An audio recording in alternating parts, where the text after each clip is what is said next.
জয় হিন্দ বন্ধুরা। তো তোমরা যারা যারা এসএসসি জিডি 2024 এর জন্য প্রিপারেশন নিচ্ছ, যে তোমাদের এসএসসি জিডি 2024 এর একটা ভ্যাকান্সি তোমাদের দরকার। তো দেখো, এসএসসি যারা প্রিপারেশন নিচ্ছ জিডির ক্ষেত্রে, তোমাদের কিন্তু শুধু এক্সাম পাস করলে হবে না। তোমাদের এক্সামের সাথে সাথে ফিজিক্যাল পাস করতে হবে, মেডিকেল পাস করতে হবে এবং তোমাদের ডিবি ক্লিয়ার রাখতে হবে। তো আমার কথা হচ্ছে একটা, আজকে আমি তোমাদেরকে একটা মেডিকেল গাইডলাইন্স দেবো, যেটা তোমাদের প্রথম থেকে জানা দরকার। যেটা হচ্ছে ট্যাটুর বিষয়। আমি কেন বলছি, কারণ ট্যাটু যদি তোমাদের শরীরে থাকে সেটা কিন্তু তোমাদের রিমুভ করতে সময় লাগবে, এবং রিমুভ করার পর তোমাদের নর্মাল হতেও কিন্তু সময় লাগবে, যেটা কিন্তু তোমরা মেডিকেলের আগে কিংবা তোমরা যেটা রয়েছে করার কিন্তু সময় তোমরা পাবে না, সাফিসিয়েন্ট টাইম কিন্তু তোমরা পাবে না। যার কারণে তোমাদের অ্যাডভান্স আমি এটা তোমাদেরকে বলছি ট্যাটুর বিষয়টা। দেখো, ট্যাটু তোমাদের শরীরে যাদের যাদের রয়েছে, কারো ধরো চেস্টে রয়েছে, কাউরির যেটা রয়েছে ডান হাতে রয়েছে, কাউরির বাঁ হাতে রয়েছে, ঠিক আছে, ছোট বড় সমস্ত রকম মিলিয়ে।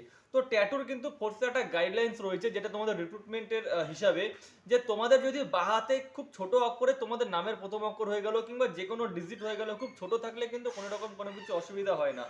যদি তাছাড়া যদি ধর্মের কোনো কিছু যদি তোমাদের ট্যাটু থাকে বাঁ হাতে, যেটা রয়েছে ছোট থাকলে অসুবিধা হবে না, ঠিক আছে। সেটা মেডিকেল বোর্ডের উপর, তোমার যখন মেডিকেল বোর্ড হবে তখন তোমার সেটা তার উপর তোমার যেটা রয়েছে মেডিকেল বোর্ডের উপর ডিপেন্ড করে। কিন্তু বাই চান্স যদি তোমার ট্যাটু ডান হাতে থাকে, ঠিক আছে, দেখা গেল তোমার ট্যাটু ডান হাতে রয়েছে, চেস্টে রয়েছে, তো কিংবা তোমাদের বাঁ হাতেই রয়েছে, যেটা রয়েছে বড় ট্যাটু রয়েছে, তো এই সমস্ত ট্যাটু থাকলে কিন্তু তোমার যেটা রয়েছে সেখান থেকে কিন্তু তোমাকে বাদ দিয়ে দেবে একদম। তোমাকে যেটা করবে কি, মেডিকেল পয়েন্ট দিয়ে তোমাকে রিমেডিকেল দিয়ে দেবে। তো রিমেডিকেলে আসার জন্য তোমাকে যেটা রয়েছে ট্যাটু তখন রিমুভ করতে হবে, আর তখন তুমি ওই সময়ের মধ্যে ট্যাটু রিমুভ করা সম্ভবও না, আর সম্ভব যদি হয় তাহলে তোমাদের নর্মাল কিন্তু হবে না। কারণ তোমাদের ফোর্সে যদি ট্যাটু থাকে তোমাদের যেটা রয়েছে সেটা একদম গাইডলাইন্স যেটা রয়েছে, গাইডলাইন্সে তোমরা বিপরীতে চলে যাবে রিক্রুটমেন্টের যেটা রয়েছে, মতলব যেটা রয়েছে তোমাদের আনফিটনেস তো প্রথমেই দেখাবে, তারপর তোমাদের আনডিসিপ্লিনও দেখাবে। তো তোমাদের শরীরে যাদের ট্যাটু রয়েছে, আমার প্রথমত আমার যেটা যুক্তি আমি যেটা দেবো, তোমরা যারা যারা রিয়েল ক্যান্ডিডেট রয়েছে এই বছর এসএসসি জিডি 2024 যে তোমরা যা তোমাদের ইচ্ছা আছে যে তোমাদের একটা তোমাদের ভ্যাকান্সি দরকার, যে কোনো একটা ভ্যাকান্সি দরকার, যারা রিয়েল ক্যান্ডিডেট রয়েছে, যারা মন দিয়ে খাটছো, যারা একদম এক্সাম থেকে শুরু করে ডিবি মেডিকেল এবং ফাইনাল কাট অফ পর্যন্ত যারা যাদের মনের ইচ্ছা আছে ক্লিয়ার করবে, তো তোমরা যেটা রয়েছে এখন থেকে যদি তোমাদের এরকম কোনো কিছু ট্যাটু থেকে থাকে তোমরা কিন্তু এখন থেকে সেটা রিমুভ করে দাও। সেটা কোনো রকম ভাবে সার্জিক্যাল ভাবে হয়ে যাক কিংবা কোনো রকম ভাবে তোমাদের লেজারের দ্বারা হয়ে যাক, ঠিক আছে। তো আমার যুক্তি হচ্ছে তোমাদের এটা, যে তোমাদের শরীরে যদি কোনো রকম ট্যাটু থেকে থাকে তোমরা এখনই সেটা রিমুভ করার চেষ্টা করো। কারণ এখন যদি তোমরা রিমুভ করো তাহলে ফাইনাল যখন তোমাদের ডিভি হবে, যেটা তোমার ফাইনাল যখন তোমাদের ডিএমই হবে, মেডিকেল যেটা ডাইরেক্ট মেডিকেল যখন এক্সামিনেশন যখন তোমাদের হবে, তখন কিন্তু তোমাদের ট্যাটুর নাম নিশান কিছুই থাকবে না। যদি কোনো রকম যেটা রয়েছে সিম্বল থেকে যায়, দেখা গেলো ট্যাটু উঠানোর পর কোনো রকম কোনো কিছু কাটমার্ক থেকে যায়, ওতে কোনো রকম কিছু অসুবিধা হয় না, ঠিক আছে।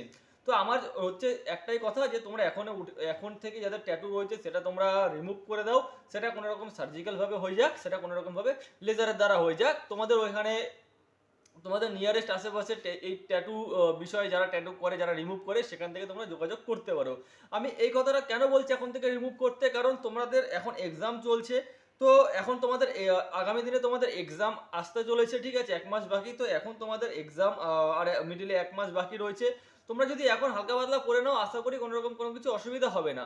তাও যদি তোমরা না চাও, এবার দেখো এক্সামের পর তোমাদের যেটা রয়েছে তোমাদের প্র্যাকটিস করতে হবে, তোমাদের প্রস্তুতি নিতে হবে, সেটা হচ্ছে ফিজিক্যাল টেস্টের জন্য, ঠিক আছে, মাঠের জন্য। তো মাঠের জন্য তোমাদের যেটা প্রস্তুতি নিতে হবে সেটা কিন্তু তোমাদেরকে গ্রাউন্ডে দৌড়তে হবে, এক্সারসাইজ করতে হবে, সব কিছু করতে হবে। মতলব ওখানে হচ্ছে তোমাদের ঘামের কাজ এবং শরীরের কষ্টর কাজ। তো তখন যদি তুমি ট্যাটু রিমুভ করো তাহলে মোটামুটি 10-15 দিন যেটা তোমার সেই সময় তোমার ফিজিক্যাল টেস্ট থেকে গ্রাউন্ড থেকে তোমার বাইরে থাকতে হবে। কারণ কোনো রকম ঘাম চলে যাবে, কোনো রকম পয়জন হয়ে যাবে জায়গাটা, ঠিক আছে। তাছাড়াও তোমাদের যেটা রয়েছে, যে তোমরা যদি এইটাও ভাবো যে তোমরা মেডিকেলের আগে করবে 1 মাসের মধ্যে, তো সেইখানে তোমাদের শর্ট টাইম যদি নর্মাল না হয় তখন কি করবে।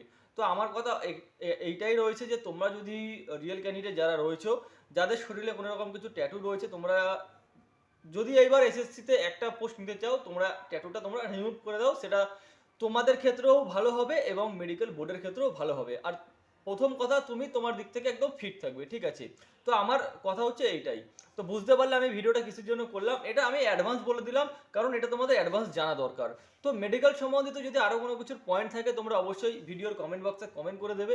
আর ভিডিওটি ভালো লাগলে অবশ্যই লাইক শেয়ার করে দিও। আর এরকম তোমাদের যেটা প্রয়োজনীয় ভিডিও পেতে চ্যানেলটি অবশ্যই সাবস্ক্রাইব করে দিও। জয় হিন্দ।